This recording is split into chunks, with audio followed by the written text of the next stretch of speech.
Bien. Estamos a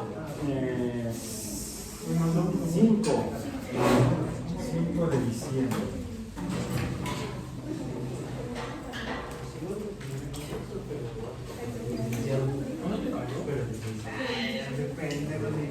De 2025 de cálculo. Entonces nos lleva mucho tiempo. Inicial. Es un precálculo. Antes del cálculo. Y de lo último que hablamos fue de las funciones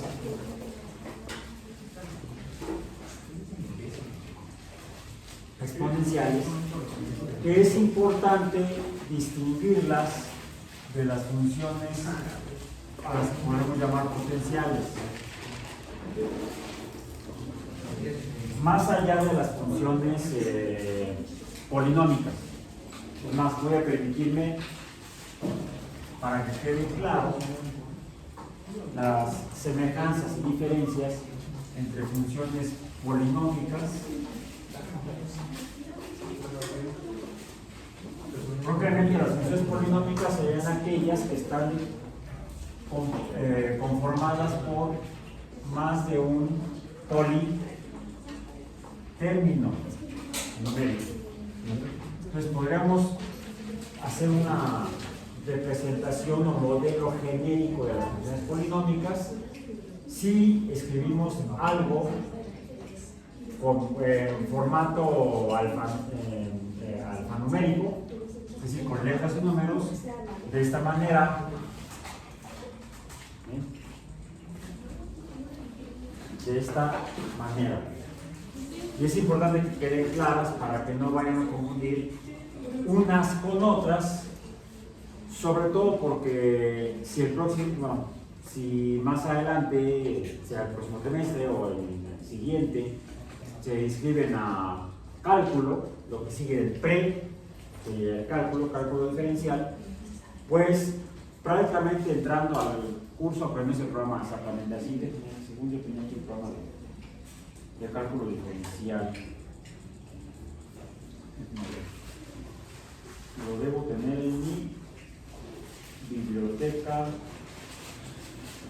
de la tableta, sí, aquí está, como un documento PDF, o sea, archivo portátil de datos, lo que significa PDF, Portable Data File, archivo portátil de datos, o portable de datos.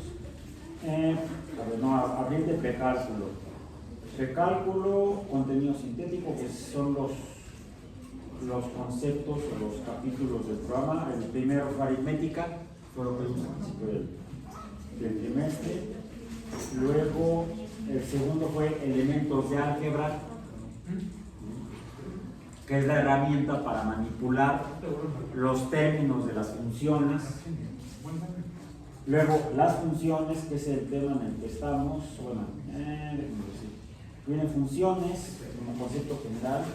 Luego, operaciones entre funciones, que es cuando vemos las funciones compuestas.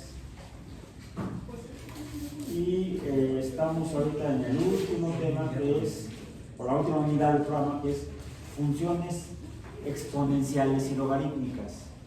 Pero antes de esas vimos a las polinómicas y a las potenciales.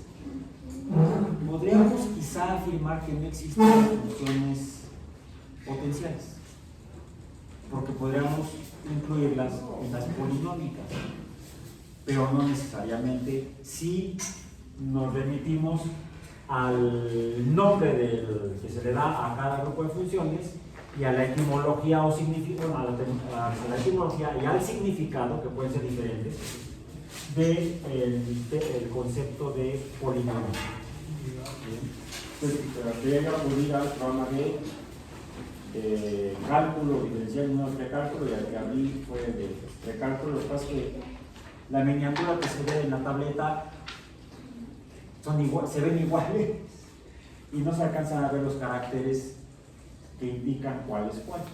Aquí está. Cálculo diferencial, objetivo general. Para que se van enterando, la clave es 2130046. Corresponde al segundo trimestre del plan de estudios de las divisiones estudiantes y de las áreas. De los planes de estudio, porque hay varios. Hay dos objetivos generales del próximo curso. Utilizar las funciones trigonométricas, ya hablamos de ellas. Las he mencionado, pero ¿cómo son? Sus gráficas e identidades. Reconocer y aplicar el concepto de derivada. Hay varios objetivos parciales, no me voy a detener en ellos. Y el primer tema, la primera unidad del programa de cálculo diferencial, no sé por qué le pongo, porque en el programa previo, que era para hidrobiología, por ejemplo, que era biomatemáticas, este tipo de funciones se veían en biomatemáticas 1, es decir, en el primer curso, no en el segundo. Aquí se ve en el segundo. Aún así las voy a mencionar antes de que terminemos el curso. Y las voy a abordar brevemente para que estén ya preparados con una especie como de calentamiento, entrenamiento previo o un spoiler de la próxima. Funciones trigonométricas. No sé por qué las ponen en cálculo diferencial, son funciones. La segunda unidad es límites y continuidad de funciones. Ya hemos visto y medio tratado de entender qué es el límite de una función y qué significa el límite de una función. Bueno, se va a desarrollar más extensamente en el cálculo diferencial.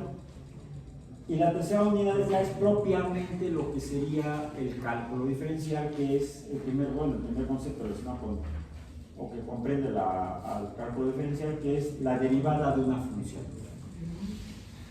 Para poder abordar lo que es la derivada de una función, uno debe primero tener bien claro y bien entendido qué es una función. Porque finalmente la derivada de una función es otra función. Pero no se llega a ella mediante operaciones de funciones o con funciones, sino mediante otro proceso, que es precisamente el de la derivada de algunos le llaman el cálculo infinitesimal. ¿Qué es eso? Una locura que se les ocurrió a Darwin y a Leibniz. No, a Darwin me llega. Era otro inglés. A Newton y a Leibniz. Newton y Darwin eran ingleses, pero Darwin era naturalista en el siglo XIX. Y Newton fue filósofo, matemático y teólogo, alquimista en el siglo XVIII. No, 17 y 18 vivió en esa transición. Y la última unidad de cálculo diferencial es aplicaciones de la derivada. Pero nosotros estamos ahorita en lo que sería lo que es antes de esto, el precálculo diferencial. Y para eso tenemos que entender claramente qué son los diferentes tipos de funciones. Podemos interpretar lo que son las funciones polinómicas, les digo, con base inicialmente en la etimología de la palabra polinomio o polinómica, que es poli, no de aquella institución cuya mascota es un burro, blanco, sino es más porque se llama poli. Es el Instituto Politécnico Nacional. ¿Por qué Politécnico? ¿Por qué? Poli de muchos. Sí, hay mucha gente ahí. Muchos son amigos míos. Y es más, ahorita hay muchos pumas en el poli. Gente que sabe de la UNAM o que estudió en la UNAM y que trabaja también en el Politécnico y tienen puesta la camiseta aquí, que dan la azul y oro o la porque son muchas técnicas o muchos estudios en diferentes aspectos técnicos los que se estudian ahí. De hecho, el fundador del Instituto Politécnico Nacional fue Lázaro Cárdenas del Río. ¿Sí? Como una medida de urgencia nacional. Previamente, 20 y tantos años antes, Porfirio Díaz había fundado la Universidad Nacional de México, la UNM. ¿Habían oído hablar de ella? La Universidad Nacional de México. Ya no existe con ese nombre.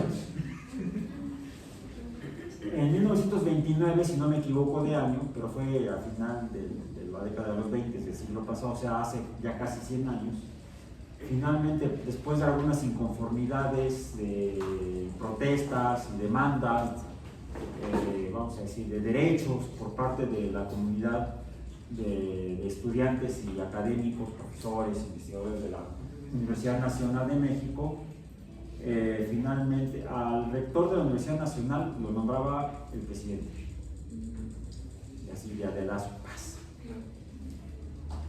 Muy democrático. Entonces, había ya una inconformidad de que así se hiciera el proceso de nombrar a quien regía los destinos de la universidad, y entonces el presidente de turno, no recuerdo quién fue, pero no fue Cárdenas, fue antes de Cárdenas, le concedió por ley del Congreso, finalmente, lo que se llama les dio permiso de autogobernarse y nombrar a su propio rector,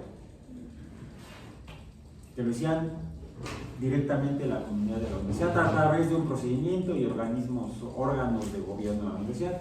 Se le otorgó la autonomía a la Universidad Nacional de México, y entonces se cambiaron el nombre. Formalmente ya fue otra institución distinta. Ahora se han oído hablar de ello. La Universidad Nacional Autónoma de México. ¿Por qué autónoma? Porque tiene su propio órgano de gobierno interno, aunque vive del presupuesto federal. Entonces, así muy autónoma no lo es. Son más autónomas en sentido económico, financiero, las universidades privadas que la Universidad Nacional Autónoma de México. ¿Sí? La autonomía se refiere a la facultad de autoadministrarse y autoorganizarse sin que la persona en la presidencia le diga qué tiene que hacer. No, por eso autónomo. Incluso antes los títulos de licenciatura y eso los firmaba el presidente, porque era quien mandaba la Universidad Nacional, al ser un órgano del gobierno federal. Cuando le dan autonomía a ese rector o la rectora, no ha habido rectoras en la UNAM. Y es tiempo de mujeres. Pues en la UNAM no. O sea, viven en el siglo XX. Bueno, se administra ella sola. Y tiene por decreto del Congreso de la Unión, tiene la facultad de expedir la misma universidad los títulos universitarios, los títulos del licenciatura político, los firma entonces el rector, la persona que está en la rectoría, punto. Además de la persona que está en la dirección de la facultad o escuela que otorga el título. Por eso ustedes están en la Universidad Autónoma Metropolitana. También por ley del Congreso se creó la Universidad Autónoma Metropolitana en 1974 con la facultad de autoadministrarse. También vivimos del gobierno federal en cuanto a la lana. Es la Cámara de Diputados la que nos aprueba el presupuesto que otorga la Secretaría de Hacienda. El presupuesto nos llega a la Secretaría de Hacienda, pero quien lo autoriza, lo revisa, lo autoriza, dice sí o no, denle más o denle menos, es el Congreso, es la Cámara de Diputados, ni siquiera todo el Congreso. El Senado no opina o no decide, pueden hablar, pero no decide, es la Cámara de Diputados. En el Politécnico es una institución de educación superior, es decir, no se llama universidad, se llama Instituto Politécnico Nacional, lo funda Cárdenas porque se le había visto la necesidad de expropiar la industria petrolera extranjera que explotaba el petróleo en México, el petróleo de México, porque así les había dado la concesión Porfirio Díaz. Ya no estaba Porfirio Díaz, pero el petróleo lo seguían explotando y procesando empresas extranjeras, inglesas, norteamericanas, holandesas, pero no mexicanas. Había terminado la Primera Guerra Mundial en 1918 y ya se veía que iba a haber algún conflicto similar próximamente. Y creo que fue en 1934 cuando Cárdenas expropia el petróleo, ¿sí? Ya los japoneses habían invadido China, ya Hitler estaba en el poder en Alemania, ya estaba probando sus armas en España, apoyando a Francisco Franco contra la República. O sea, se veía que iba a haber algo importante, quizá muchas guerras, o una muy grande. Y para las guerras, ¿qué se necesita? Petróleo. ¿Con qué mueves el tanque? ¿Cómo le pones al tanque del tanque? Al tanque de combustible del tanque. A los buques, a los aviones, se refiere los derivados del petróleo, los combustibles. Las empresas petroleras que querían seguir explotando el petróleo tan fácilmente como se había autorizado Porfirio Díaz, y entonces finalmente Cárdenas se da cuenta de eso y dice: no, pues no. Además, las condiciones de trabajo, las condiciones de los trabajadores eran infames, peores que las de ahora, aunque usted no lo crea. Había habido huelgas en empresas petroleras y las empresas petroleras tenían sus propias policías y habían reprimido a los trabajadores, habían asesinado trabajadores. Y entonces, ¿por qué creen que Cárdenas decidió quitarle las empresas a las empresas extranjeras? Para mejorar las condiciones, primero para mejorar las condiciones de los trabajadores, y segundo, ¿cuánto le pagaban al gobierno mexicano por explotar el petróleo? Muy poco. Bueno, nada, si podían, como cierto dueño de televisora y de tiendas de abonos chiquitos. Entonces, finalmente decreta la ley donde les retira las concesiones para explotar el petróleo y les, vamos a decir, expropia, toma la infraestructura de las empresas, pero las cuales no es nada más te la quité y ya. Se les indemniza, se les compra de alguna manera. Es una expropiación, no es de ya te lo quité y ya, no. Primero te di el permiso, lo estás haciendo, lo estás usando, estás ganando lana. Bueno, te voy a quitar el permiso, me quedo con tu infraestructura, pero te pago por ella. No es que nada más te la quito y ya de como quieras, no. Hay un pago económico. Por cierto, el gobierno mexicano, como casi siempre, tenía poca lana. Y entonces, ¿cómo le pagaban a las empresas extranjeras? Porque había que pagar.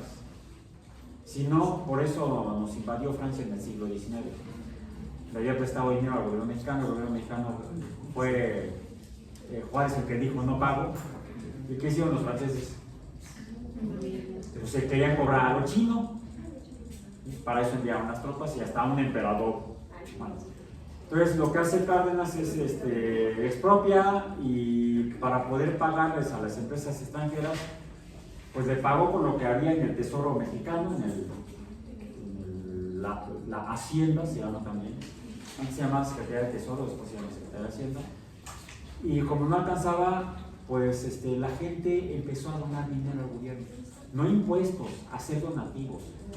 Me platicaba mi abuelo, le tocó vivir eso, que llegaba la gente de la periferia de la Ciudad de México, que era mucho más chiquita y todavía había, es más, todavía en 74, pues, cuando se fundó la UAM, había vacas aquí juntos y aquí adentro, porque había granjas ganaderas aquí alrededor. Bueno, también había gente con gallín. La gente lo que hacía es que iba y le daba las gallinas al gobierno para que con gallinas le pagara a las empresas. La gente ayudaba a pagar la deuda por la expropiación. Bueno, ya tenemos la empresa y ahora ¿cómo la echamos a andar? ¿Qué necesitamos? No gallinas, ¿qué necesitamos? Ingenieros. Porque los ingleses, los holandeses se llevan desde ingenieros. ¿Qué hizo Cárdenas? Fundó el Politécnico. ¿Han visto el logotipo del Politécnico? El escudo. Se ven ahí en grandes. La que principalmente se abren son carreras en áreas industriales, muchas ligadas a la industria petrolera, pero no solamente. E incluso la forma en la que la fundó fue que tomó escuelas que ya había, escuelas de ingeniería, escuelas de agronomía, y las junta todas bajo una sola dirección, que es, y esto es otra cosa también importante para que entiendan dónde están, y no es cualquier universidad. Se llama Universidad La UAM. El Politécnico no se llama universidad. La funda Cárdenas tomando la escuela de ingeniería de no sé dónde, la escuela de agronomía de no sé qué, la escuela de economía también, había que administrar la petróleos mexicanos. Necesitaban administradores, necesitaban contadores, necesitaban economistas, por eso se fundan las diferentes escuelas del Politécnico, que son tomadas de escuelas ya existentes dependientes del gobierno. Las juntan todas en una sola institución con una sola dirección, y por eso, ¿quién organiza el trabajo de la UAM? El rector general. ¿Quién organiza el trabajo de la UNAM? El rector de la UNAM. ¿Quién organiza el trabajo del Poli? Sí. ¿No tienen rector? No. Porque el Politécnico no es una institución de educación superior que otorga títulos de licenciatura, grados de posgrado, maestrías, doctorados. Hacen investigación científica, tecnológica, humanística, económica, pero no se llama universidad, aunque tiene la estructura de una universidad. Las universidades, como ya se había dicho antes, tienen que ofrecer estudios y generar conocimiento. Es eso. Es a través de investigación o diferentes actividades se genera el conocimiento. Si hacemos eso, somos una universidad de veras, no como la de Trump, que hasta la tuvo que cerrar. ¿Y la de quién? La demandaron. Sí, lo demandaron y tuvo que indemnizar, no con gallinas. Tuvo que pagar varios millones de dólares a la gente que lo demandó. Estudiantes defraudados. Y todavía lo eligen presidente. Bueno, es otro asunto. Sigamos con esto. Entonces, aunque el Politécnico, que ofrece diferentes carreras técnicas, por eso se llama así, no se llama universidad, es realmente una universidad, aunque no tenga el nombre. Hay otra que se llama parecido y tampoco se llama universidad. Al Politécnico me refiero y tampoco tiene la palabra universidad en su nombre. ¿Sí? Que dicen que son muy buenos. Ok, está bien.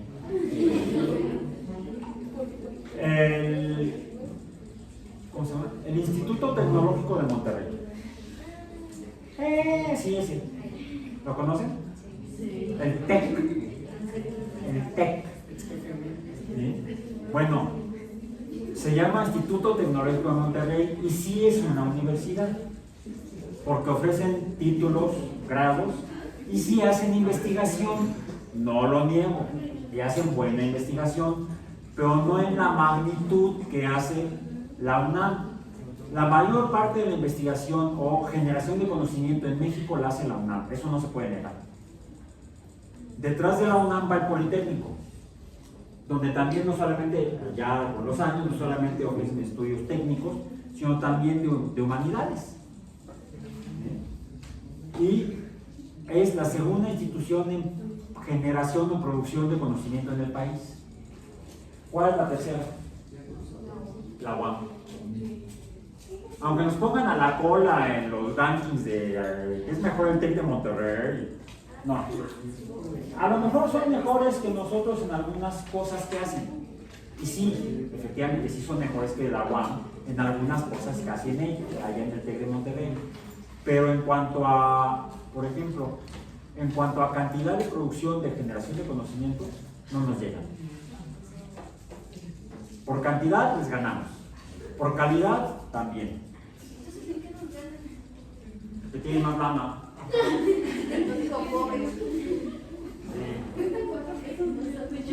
A ver, dime dónde consiguen un sándwich a 4 pesos en el TEC de Monterrey.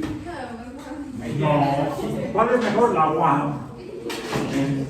Precio de sándwiches. En derechos de los estudiantes tienen derecho al seguro social, ¿por qué no? Ustedes. En el TEC de Monterrey no. Ahora tienen derecho a pagar su seguro médico carísimo. Entonces, pero no, si es una universidad, sí. Hay otras que se llaman universidad y quizás no lo sean realmente o no tanto como otras. Otras universidades privadas que se llaman universidad no cumplen tanto con el requisito para ser realmente universidad. ¿Sí? Son más bien escuelas con nombres de universidades, con universidad fulanita tal. No me gusta hablar mal de la gente y por ahí. Cuando digo algo es porque tengo los pelos en la mano. Si no, no quiero que me acusen de difamar. Pero el Politécnico, regresando al poli o a lo poli, cerrando esta parte, no es autónomo porque el Congreso no le ha otorgado la autonomía. Por cierto, hay universidades privadas autónomas, expiden sus propios títulos. Una es el TEC de Monterrey. Hay otras universidades privadas que no pueden otorgar títulos firmados por ellos. ¿Quién los entrega entonces? ¿Quién los firma? El secretario o la secretaria de Educación. Los expide la Secretaría de Educación porque las instituciones, esas privadas, no son autónomas. Necesitan solicitar al Congreso que le reconozca la autonomía para que entonces puedan otorgar los títulos. En el caso de la UAM, su título, cuando lo obtenga, va a estar firmado por la persona que esté en la rectoría del turno, ¿sí? Porque somos autónomos. En el poli no, en el poli lo firma la Secretaría de Educación, la persona que está ahí, y quien esté en la dirección del Instituto Politécnico Nacional, que es una oficina de la SEP, administrativamente hablando. ¿Sí? Al director o directora del Politécnico lo nombra el presidente o la presidenta. Por cierto, al actual director del Politécnico lo nombró el presidente anterior y lo ratificó la presidenta actual. Entonces repitió. Qué bueno, porque ha hecho muy buen trabajo en el rescate de la institución. Entonces, ¿qué es polinómica? Una función polinómica finalmente es igual a x a la a más b x a la b más c x a la c más, donde pueden ser, aquí lo que vemos son varios términos, varios nomes o nómenes. Uno es la cantidad x multiplicada por el coeficiente de proporcionalidad a y tantas x multiplicadas entre sí, como indica la A minúscula o potencia. Tenemos después la adición de un segundo término numérico que puede ser positivo o negativo. Podría ser menos b, ¿sí? Donde la cantidad x, que es la misma que vamos a poner aquí porque es la variable independiente, está multiplicada o sumadas tantas de estas como indique el coeficiente de proporcionalidad b mayúscula y multiplicadas tantas x entre sí como indica la potencia b minúscula y así sucesivamente. ¿Bien? ¿Cuántas? Las que sean. Recuerdo que en mi tesis doctoral una de mis conclusiones fue plantear que el fenómeno que yo estaba estudiando dependía, el fenómeno Y, dependía de un chorro de conceptos numerables o representantes mediante números, como la constante de acidez, la constante de disociación del complejo, la polaridad del medio, la hidrofobicidad del medio, el radio iónico del ion, el radio de la superficie clatrante del fenómeno. Lo que estudiaba yo era cómo interactúan cationes metálicos con moléculas orgánicas. Que estas moléculas orgánicas son flexibles y tienen la capacidad, por propiedades eléctricas, la capacidad eléctrica o de oxidación de la molécula, la carga iónica del ion. O sea, es una función, la pueden encontrar, la pueden ver en mi tesis doctoral que está en la biblioteca, ¿sí? Es una función como de 12 variables. Me quedé ahí. Fue en 1995 cuando presenté mi examen doctoral. O sea, este año se cumplen muchos años, 30 años, que presenté mi examen doctoral. Donde, les digo, al final presenté una función polinómica. Entonces a mí no me hablen de polinomios. ¿Sí? Bueno. Entonces son tantos como el fenómeno necesite para ser descrito. Nada más que en las polinómicas hay una característica que las identifica. ¿Cuál es? Que, vamos a decir, A tiene que ser mayor que B, que tiene que ser mayor que C, que tiene que ser mayor que C. Y en ese orden se deben poner. Y en ese orden se operan como una adición o suma de términos numéricos que pueden ser positivos o negativos, enteros o racionales, o incluso hasta irracionales. Y eso sería una función polinómica. Punto. Pero tenemos las potencias.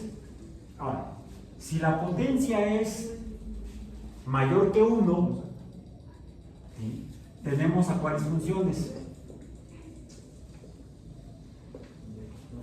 Funciones donde la potencia, donde vamos a decir, le voy a poner así como P, es mayor que, no, también puede ser menor, más bien es distinta de 1, distinta de la unidad. Porque si fuera la unidad, la función sería lineal. Y las funciones lineales pueden ser monomiales o binomiales. No pueden tener más de 2 términos de funciones lineales.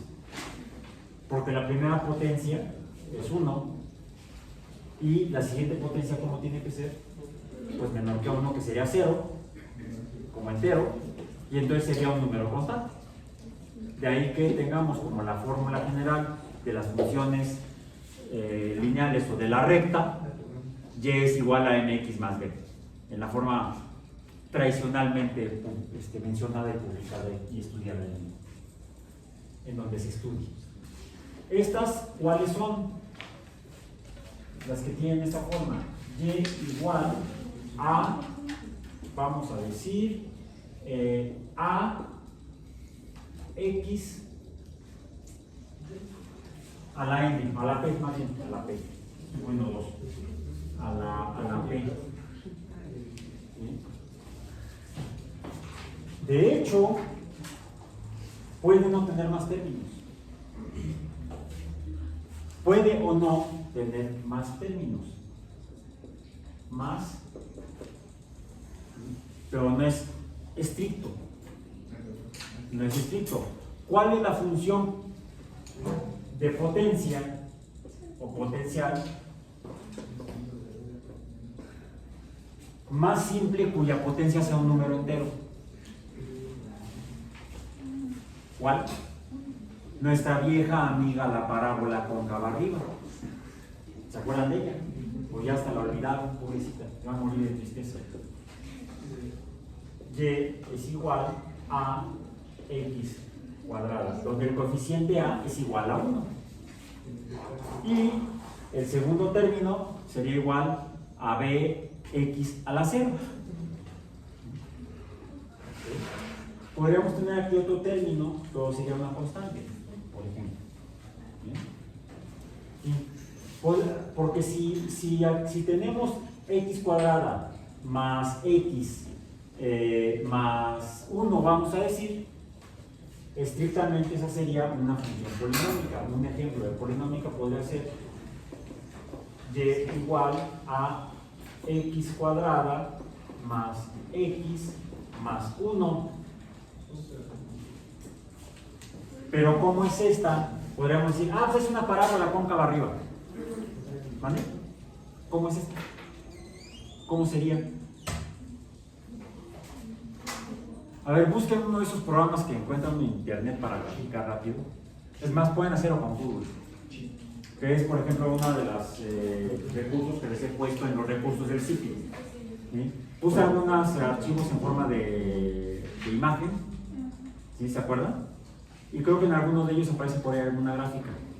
¿Sí? Creo que es hasta una parábola. Pueden googlear esta función. Pongan y en donde está el buscar.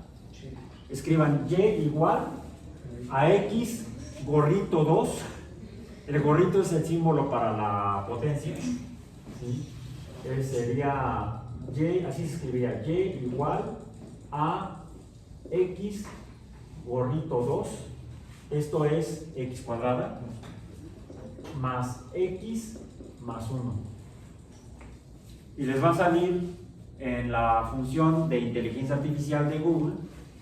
No me gusta usarla, ahí está. ¿Cómo está? ¿En qué posición está?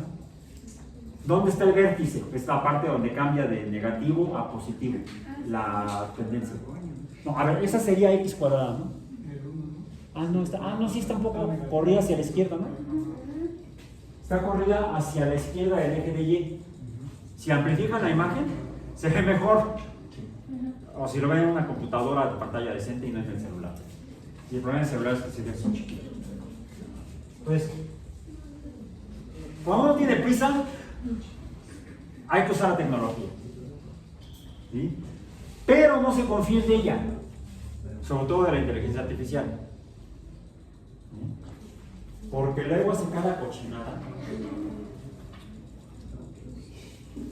En matemáticas no tanto, aunque sí puede hacerlo. De repente, ¿se acuerdan de la ecuación de la parábola cóncava a la derecha? También la vimos. ¿Sí? Es y igual a raíz cuadrada de x. ¿Sí? Sí, creo que sí. Bueno, no me acuerdo, ahí también se vuelve. Cuando la piden graficar en algún sistema de cómputo o de internet, por ejemplo, les grafica todo. Incluso los valores que no son definibles. Funciones que tienen límite en algún valor de x, ¿sí? Cuando las grafican con algunos programas o software o aplicaciones, salen trazadas las funciones completas como si fueran continuas. Cuando son funciones que al tener un límite, el límite de una función se puede interpretar como un corte, interrupción o discontinuidad en la línea de la función. Bueno, las gráficas que obtiene uno por computador, por diferentes sistemas de cómputo, salen continuas. Entonces, ahí hay un error real, matemático. Les digo, de repente hacen cada porquería los sistemas de inteligencia artificial, que no es, esos errores los cometen los programas de cómputo. Los que son menos malos son los de texto, pero los que son horribles son los de imagen, los de generación de imágenes. Tengo aquí una imagen generada por inteligencia artificial a partir de una fotografía real. Vean la mano. Tiene 6 dedos.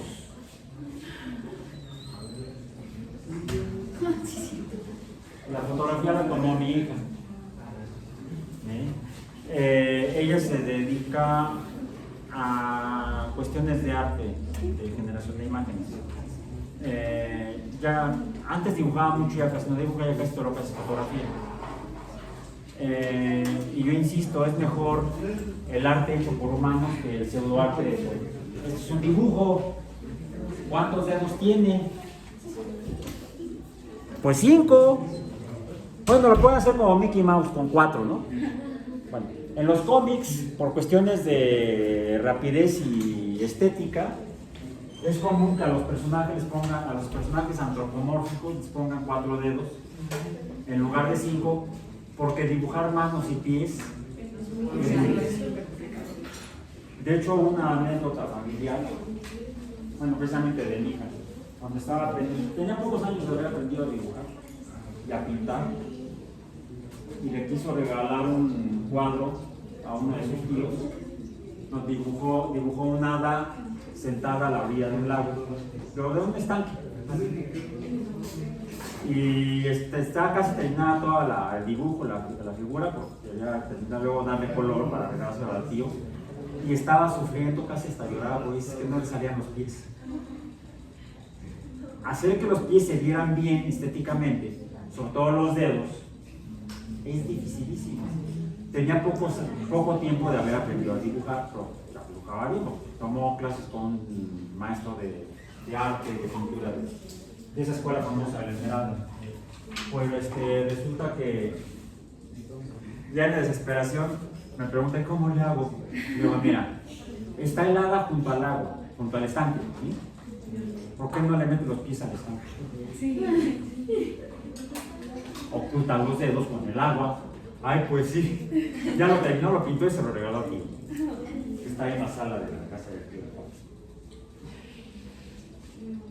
Tuve la fortuna de estudiar dibujo y pintura en la preparatoria con un muy buen maestro y nos enseñó un montón de trucos. Cuando tienes prisa, así como puedes a la inteligencia artificial para graficar esto, cuando tienes prisa, haces trucos en artes. En ciencia no. En ciencia le llamamos usar la cuchara y eso es trampa. Entonces, mucho cuidado cuando usen inteligencia artificial para procesos matemáticos, porque también mete la pata y no en el estanque del agua. Ok, pues esta es una función de potencia estrictamente, diferenciándola de lo que sería una función polinómica. Entonces, es un poco también como algo medio artificioso, pero es necesario que lo abordemos así para que podamos hablar del tema de hoy, que tal no llegamos, para no perder la costumbre. Esta es una función de potencia. ¿Bien? ¿Cuáles fueron las últimas que vimos ya formalmente? No. A ver, se parecen a las de potencia, dijimos, pero mientras que la potencia es un número constante que nos indica el número o la cantidad de, en este caso, X, que se están multiplicando a sí mismas, decíamos que X cuadrada es igual a X por X, o sea, tenemos dos X's en plural que se están multiplicando una vez, por supuesto. Dos X's no se pueden multiplicar más que así, entre ellas, una vez. No se vale repetir. Vuelva a formarse la fila. Bien. Entonces, la potencia es un número constante, que es el número o la cantidad de números, en este caso variables, que se están multiplicando entre sí. Por cierto, recordamos qué significa el coeficiente. Es también una operación de estos números, de que es la cantidad de números X que se están sumando. El coeficiente indica suma de números, la potencia indica multiplicación de números. La potencia, P es potencia, donde P es potencia, así se llama. ¿Sí? En el caso de estas funciones, que las llamamos exponenciales,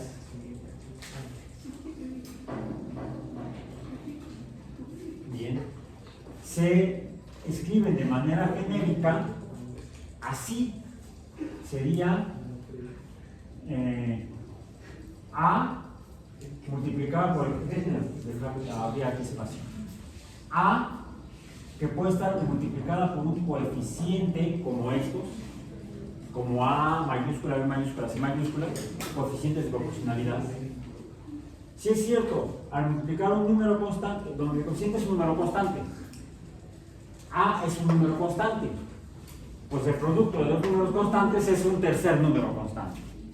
Pero en términos nominales, conceptuales, estrictos, necesitamos incluir aquí el coeficiente en las funciones exponenciales. ¿Dónde está la variable? C es el coeficiente que nos dice la cantidad de A's que se están sumando. Por eso es importante. ¿Y dónde está la variable X? ¿Cuál o quién es la variable X? ¿Qué nos está indicando? Es la potencia, entre comillas, donde X es la potencia, es decir, ¿qué es una potencia? La cantidad de números que se están multiplicando. ¿Bien? ¿Qué es esta X? Pues como está en la posición de potencia, nos está diciendo como potencia la cantidad de números que se están multiplicando. Pero esa cantidad de números que están multiplicando es variable. Es una potencia variable y por eso se llama exponente.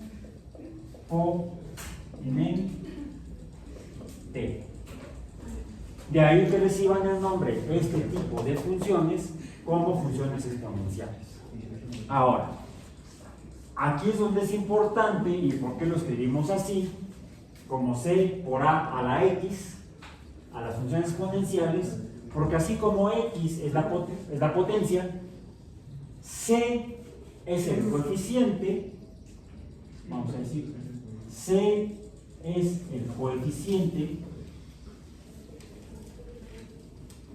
de proporcionalidad, que recordamos que nos indica la cantidad de A's, números A's que se están multiplicando en esa función en particular. ¿Y quién es A? ¿Cómo se llama A? ¿Qué nombre matemático le damos al número A? La base, y entonces ya sé que me van a odiar, porque lo voy a cambiar por la B. ¡Sí! La base B. ¿Sí? Incluso es muy probable que así la encuentren en los libros. C, B a la X. C por B a la X. B, dijimos que es la base. Es la base. Ok, pero eso es cosa del pasado. Estamos en el presente, finalmente ya llegamos hoy al tema de hoy, antes de que se nos acabe el tiempo. Bien. Ok. ¿Qué es la base? Es este número. Es más, fíjense, en las funciones de potencia tenemos también términos equivalentes, o números equivalentes, no términos. Es un solo término aquí. Es un solo término acá. Por cierto, en las funciones exponenciales, en sentido estricto, puede haber aquí más términos. Puede haber más términos. Que podrían ser provenientes de cualquier otro tipo de función. Podríamos tener aquí x a la p, más una constante, por ejemplo. Así como mi conclusión de mi tesis doctoral era un chorizo, pues aquí puede haber otros chorizos. Es más, así podemos entender a las polinómicas. Son funciones chorizo, donde cada bola de chorizo es un término. Ok, entonces, en las funciones de potencia tenemos también los mismos números que podrían ser equivalentes a los que encontramos en las exponenciales. Tenemos un coeficiente en la función de potencia, lo representé aquí con la letra A mayúscula, el coeficiente A, aquí el coeficiente B. X, que es la variable, sería ¿qué? La base. En las funciones de potencia, la b es un número variable y la potencia es un número constante. En las funciones exponenciales, la base es un número constante y la potencia es un número variable. Entonces, son como mutantes de una misma especie. Tienen una forma parecida, alfanuméricamente. Y así como hemos dicho que de la suma, la función inversa es la resta de la inversa. ¿Cómo sé si hice una suma bien? Por ejemplo, de dos términos, de dos números. Pues puedo tomar el sumando, el total, y a ese restarle alguno de los dos términos y me tendría que dar el término restante. O sea, a través de una resta obtengo la identidad de los miembros de la suma, haciendo la operación inversa, vamos a decir, regresándome. Me regreso. Paz. De la multiplicación o producto, me ocupo menos tinta si quiero producto, que por cierto es una suma abreviada, decimos, puedo llegar al cociente o división, y a su vez de la división puedo pasar al producto, de la división puedo pasar a la multiplicación. Decimos entonces que la operación inversa de la multiplicación es la división. Aquí de hecho estamos haciendo operaciones aritméticas. Estoy sumando varias veces la b, estoy multiplicando varias veces la b. Entonces, así como esto es una operación, la exponencial, pues podríamos buscar la operación inversa. ¿Y cuál es la operación inversa? La operación inversa de la multiplicación es, bueno, de la potencia o exponente, de la potencia o exponente, la inversa es el logaritmo. Y eso sí, lo mencionamos la clase pasada. ¿Cómo definimos a un número logarítmico? El logaritmo del número, vamos a poner x, el número x. ¿Cuál es? ¿Cuál es el logaritmo de un número x? Es la potencia a la que hay que elevar la base para obtener este número. Decíamos, como ejemplo, ayer, el logaritmo base 10 de el 100 es el número 3.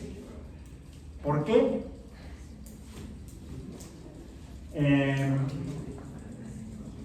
La base es 10. Vamos a ponerlo acá. La base elevada a la potencia me va a dar el número x. ¿Sí? Entonces, b está aquí abajo. Sería entonces, b es 10 elevado a la potencia. ¿Cuál es la potencia? 3. ¿Qué me dice la potencia? La cantidad de dieces que se tienen que multiplicar entre sí. ¿Cuántos dieces? 3. 10 por 10 por 10. No, me equivoqué, es 2. ¡Oh! Me emocioné. Puse puse es 2. El mismo 2 de allá. Logaritmo base 10 de 100 es 2. ¿Por qué? Porque 10, la base, a la potencia P2 es 2 dieces, borramos este, es igual, ahora sí, al 100. Este está acá. Este es el mejor ejemplo para recordar que es, en este caso, un número logarítmico. El número logarítmico de 100, o logaritmo base 10 de 100, el número logarítmico en base 10 de 100 es 2. Pero la base, acá, la base, ahí no, pero vamos también aquí. La base X, la base B de aquí, B es cualquier número real. Como cualquier número real, entonces puede ser, por ejemplo, podría ser 2. Podría ser, vamos a decir, si B es igual a 2, ¿cuál es el logaritmo base 2 de 10?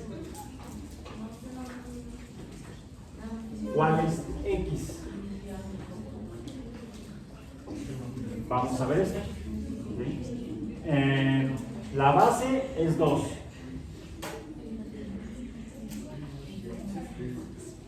La potencia es X y es igual a 10. Me debe dar 10. ¿Qué potencia usada para el 2 me va a dar el 10? Hagámoslo por ensayo y error. 2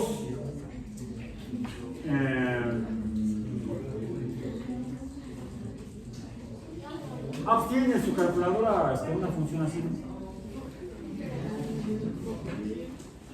Y a la X.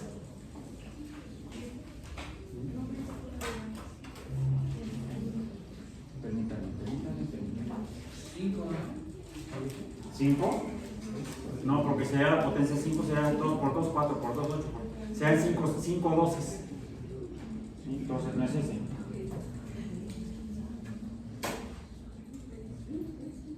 Bien.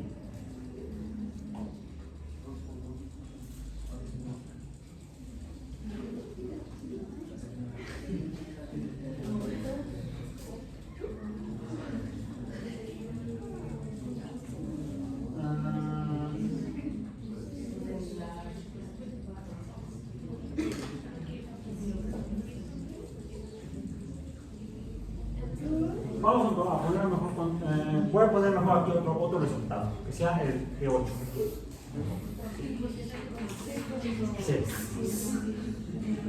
8, que sea más fácil. Es aproximadamente 10. No sé si se parece a 10.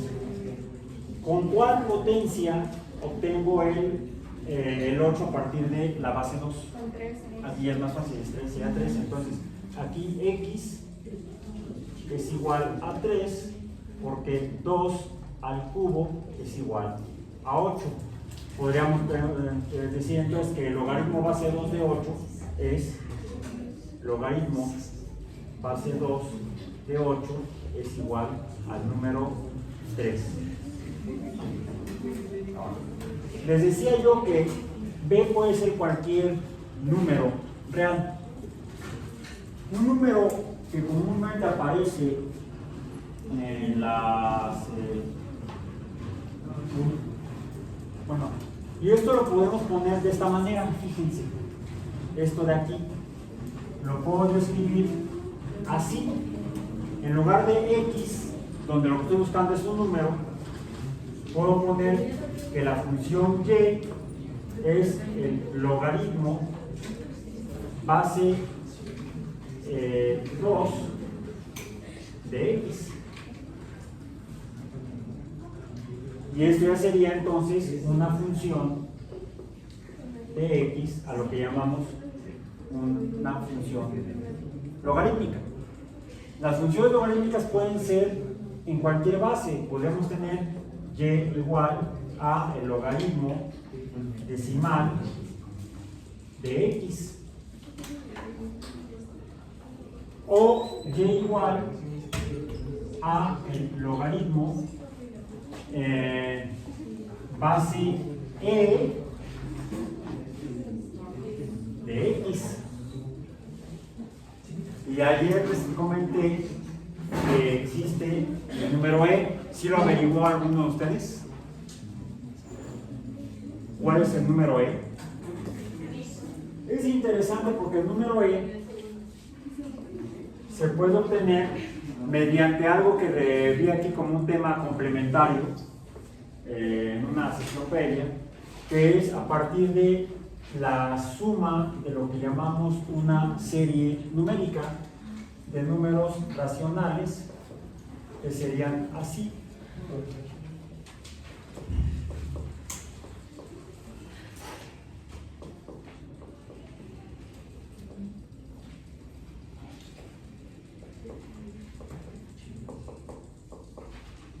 Donde ahí puse los símbolos de 1, 2, 3, no es signo de admiración, porque además en español me faltaría el signo de apertura. No, esto vamos a decir, no, ahora sí les voy a decir, n admiración es lo que se llama el factorial de un número.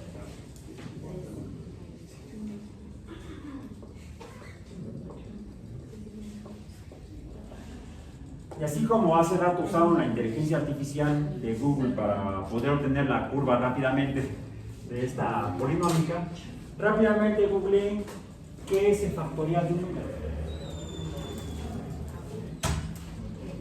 El factorial de un número, o un número factorial. Es el producto de todos los números enteros positivos desde 1 hasta ese mismo número. Otra vez, despacio. Es el producto. Es el producto de todos los números enteros positivos. 1 factorial sería entonces 1. 2 factorial sería 1 más 2, ¿no? La suma de todos los números enteros. El producto. Es el producto. Producto, no es suma, entonces el producto. Sería 1 por 2. 3 factorial sería entonces 1 por 2 por 3. ¿Cuánto es 2 factorial? Pues 2. ¿Cuánto es 3 factorial? 6. 6. ¿Cuánto es 4 factorial? 12. Sería 1 por 2, 2 por 3, 6 por 4. 6 por 4, 24. 24. Me falló por el doble nada más. Me equivoqué un 100%, qué bruto. Fue una brutalidad lo que hice. Ahora entonces, E, en realidad, ¿qué es? Es 1 más 1, para ser estricto, ¿no? 1 entre 1, factorial es 1. 1 entre 1 es la unidad 1. Más 1 entre 2 factorial, ¿cuánto es? 2. Más 1 entre 3 factoriales, 6, ¿no? Más 1 entre 4 factorial, ¿cuánto es? Dijiste 24. Hasta aquí, ¿cuánto suma? A esto le llamamos la suma parcial. La que será la 1, 2, 3, 4, 5, la quinta suma parcial. Le llamaríamos la E sub 5. ¿Cuánto es? 1 más 1, 2. Más 1 medio, punto 5. Más 1 sexto, punto 8. Sí, porque 1 sexto es punto 33. O sea, punto 83. más un 24avo. El hecho es que ahora googleen el número E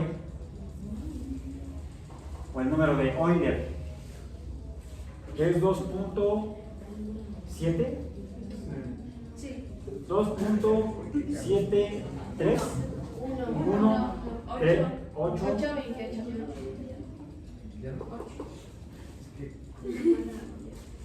Este está en el conjunto de los números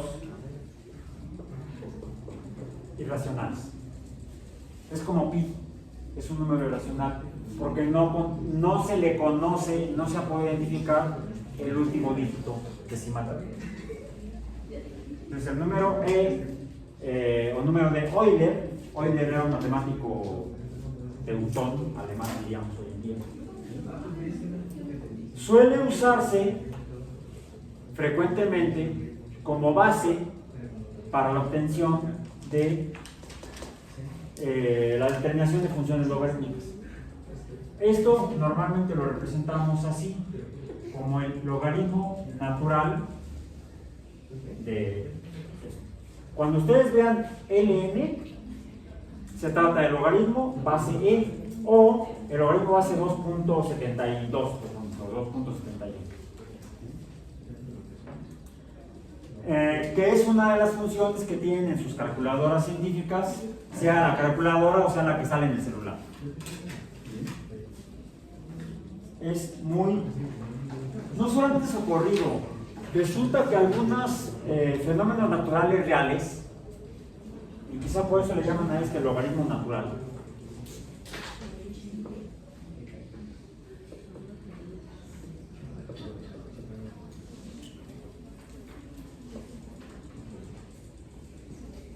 el logaritmo natural o el logaritmo base e suele ser necesario para describir algunas matemáticamente o los modelos matemáticos de algunos fenómenos naturales. Como recuerdan que vimos en una clase pasada la forma matemática de las ecuaciones químicas para obtener la constante de equilibrio de una reacción. Era lo de pH, Bueno, ¿no? bueno, a partir de lo del pH, porque de hecho el pH químicamente proviene, y lo voy a hacer con otro color, ya sería formalmente otro concepto, otro tema. El pH, como concepto, matemáticamente, ¿cómo se escribe? Es el logaritmo multiplicado por menos 1, pero es logaritmo base 10 de la concentración de iones hidrógeno. Y estos iones hidrógeno vienen de la reacción de disociación ácido-base del agua. Pero esto es una simplificación, porque esto no existe en la naturaleza, al menos en medio acuoso, que son, por ejemplo, los sistemas biológicos. Los sistemas biológicos existen siempre que haya agua líquida.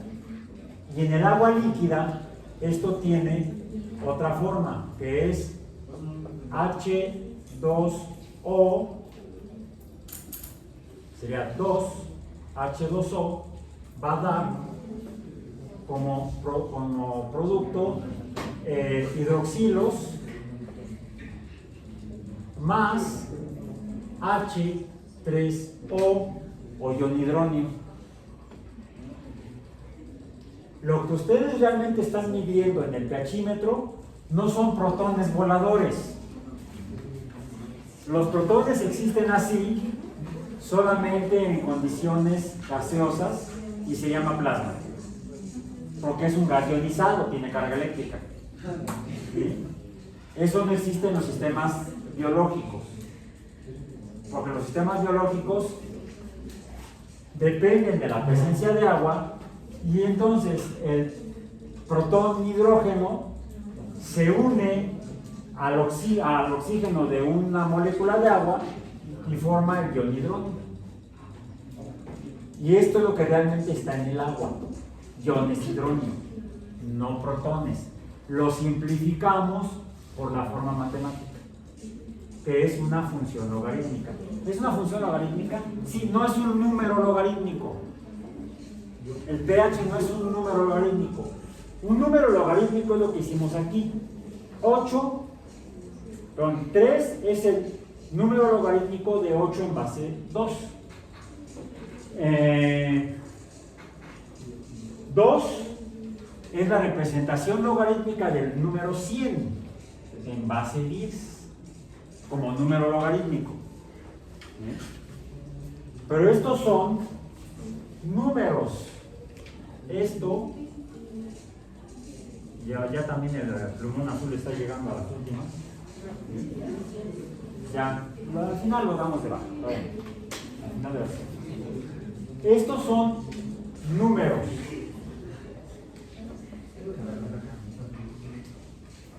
Esto, no sé, aquí está todo estos números. Todos son números. Números logarítmicos. El número logarítmico del 8 en base 2, es el 3. Aquí está. El número logarítmico del 8 en base 2 es el 3. ¿De cuál es número logarítmico 3 en base 10? Es como un disfraz que se ponen los números para pasar de otra manera. ¿Sí?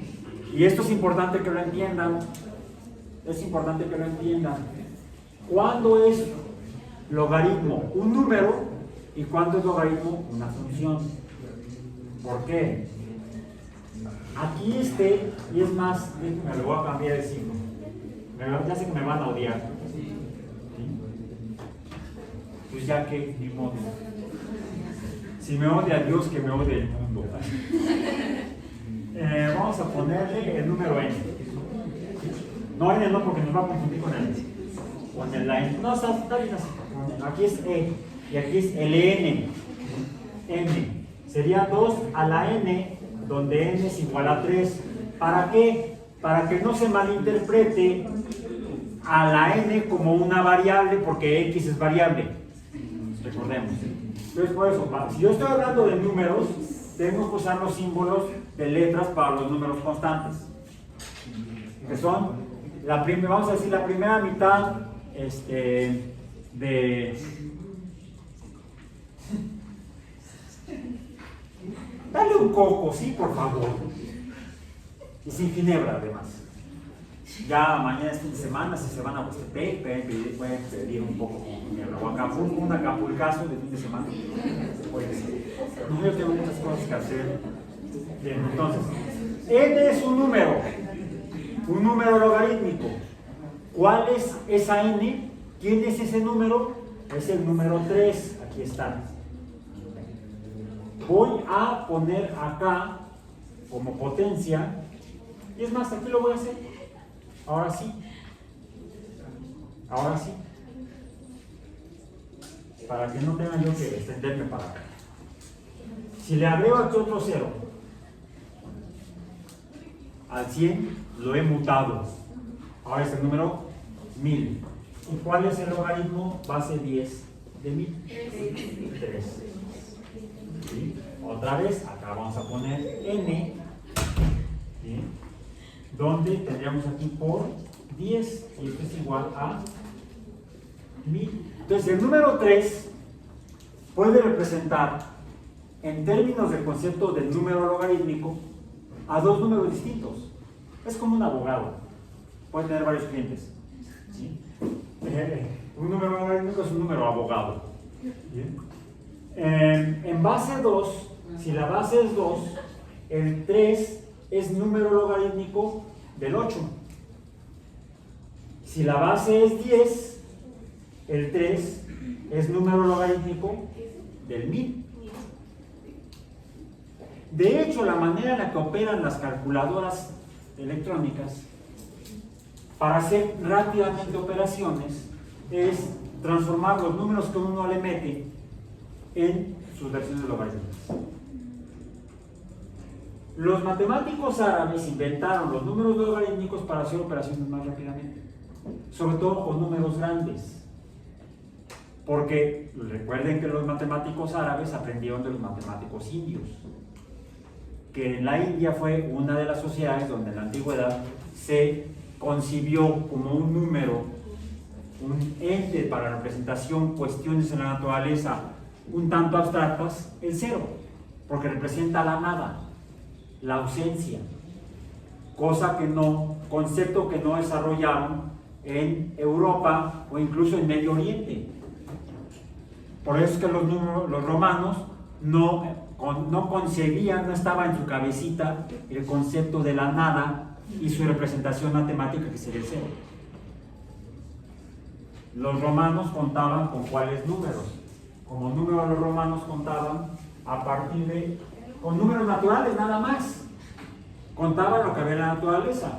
Es más, voy a quitarle los dos rayitas de arriba y de abajo.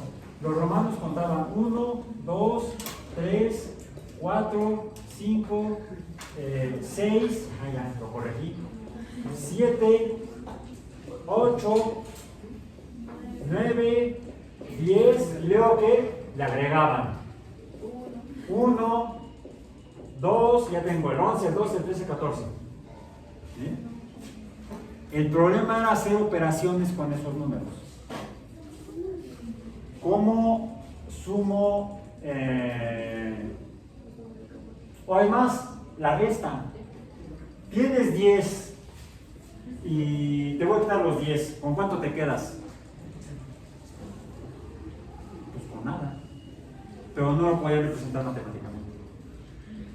Ahora se nos hace hipernatural y no es natural. Lo natural son los números naturales. Hacemos una operación aritmética simple, la más simple, la suma. Una suma simple que sea 1 más 4 más 10 más 15 más 2. ¿Y cómo sumamos? En la primaria, unidades y luego decenas y luego se va más grandes, centenas. 1 más 4, 5 más 5, 10 más 2, 12. ¿Cómo nos dijeron en la primaria? Y llevo 1 y lo pongo acá. 1 más 1, 1 más 1, 2 más 2, 3, 32. Si yo les pongo 1 más 2 más 10 más 15 más 2, ¿cómo suman? Con abajo.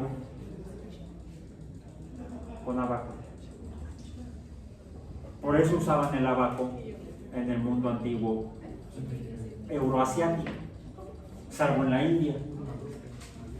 Estas son operaciones que podemos hacer con la matemática india. Estos números no son manejables con la matemática india. O sea, son modelos de pensamiento distintos. Esto nos los embuten tanto desde el preescolar que se nos hace como si fuera natural. Y no es natural. En teoría de conjunto, lo entendimos en el siglo XIX, los números naturales son los que manejaban los romanos, los que eso sí, se vuelan la barra. Fueron los pueblos nativos de estas tierras. Según escuché, les digo hace poco, parece que el cero finalmente no lo concibieron inicialmente los mayas, sino que los mayas lo deben haber tomado quizá de culturas prehispánicas previas, anteriores al desarrollo de la cultura maya. ¿Sí? ¿Quiénes fueron antes de los mayas? Y más o menos en la misma región, en Tabasco. Los olmecas. Se han realizado recientemente algunos hallazgos, aparentemente de la cultura olmeca, que están modificando todos los paradigmas que teníamos hace 10 años de la cultura olmeca, de la cual casi no sabíamos nada. ya se sabe un poco más y parece que existía una matemática que podría haber incluido el cero. Pero los mayas, ¿cómo hacían sus operaciones? No lo sé, no lo he averiguado, no he tenido tiempo. Con abacos, los abacos eran muy grandes. Sí, pero eran abacos, Y tenían- eran abacos con engranes. Ajá. Sí. No nada más con varillas, sino eran... Y eran como... ¿Han visto máquinas registradoras viejitas en museos? Por ejemplo, yo las vi en las tiendas de veras. Yo soy pieza de museo. Así que sí. Bueno, sí, cuando empiezas a ver en los museos cosas que usabas, dices, en la madre. Por ejemplo, en el Universum, creo, sí, he llegado a ver discos, floppy disks, discos magnéticos. Yo los usé. Los usé, ahora los veo en museos. Bueno,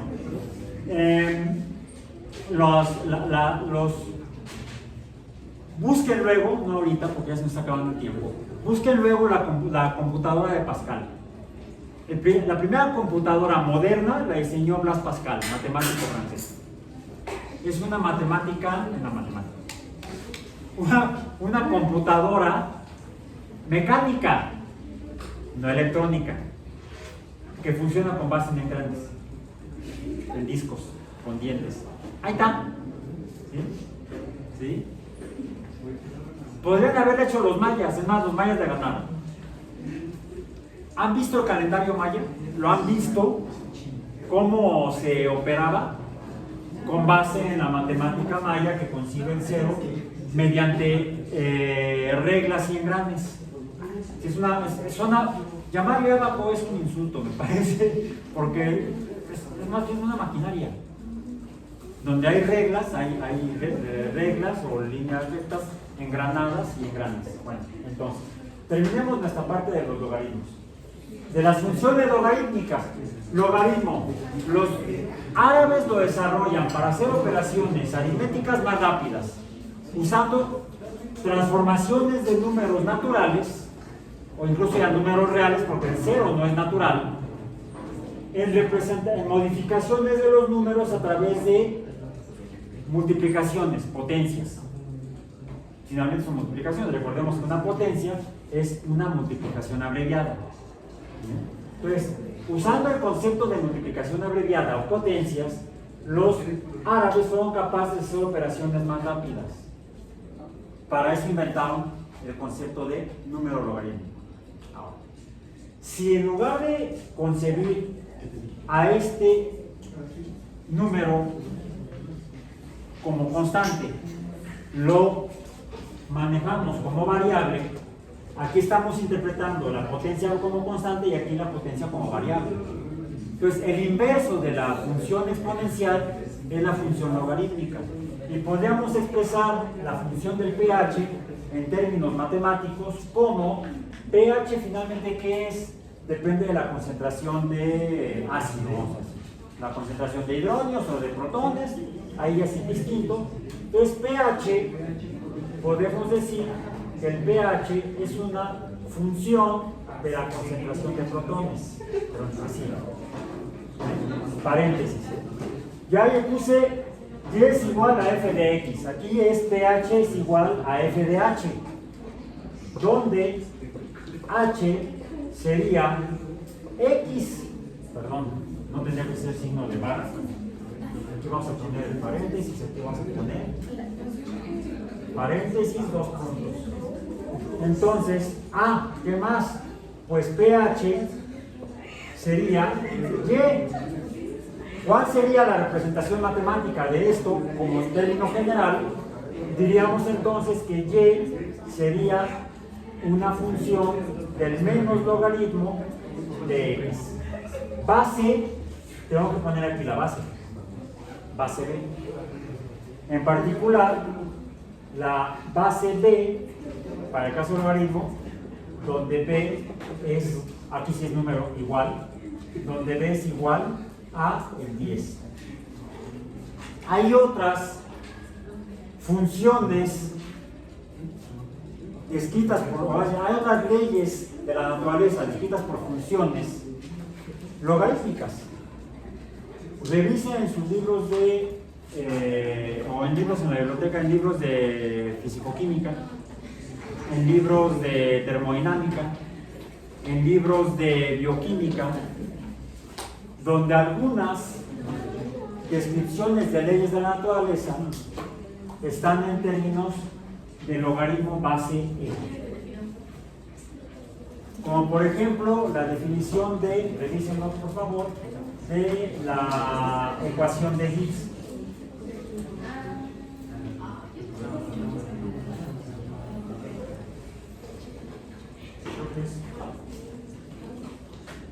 Creo que es así, no me acuerdo. Como tiene mucho que no veo bioquímica, ni termodinámica.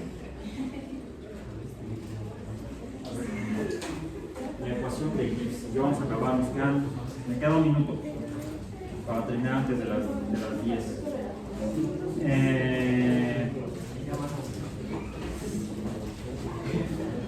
Ecuación, ahora lo voy a googlear, ecuación de Dirac, de Gibbs. Sí, es con doble B, de Gibbs, que es la que nos describe cómo la energía se va transformando en los procesos naturales, no solamente en reacciones químicas, sino también en cualquier proceso de cambio naturales.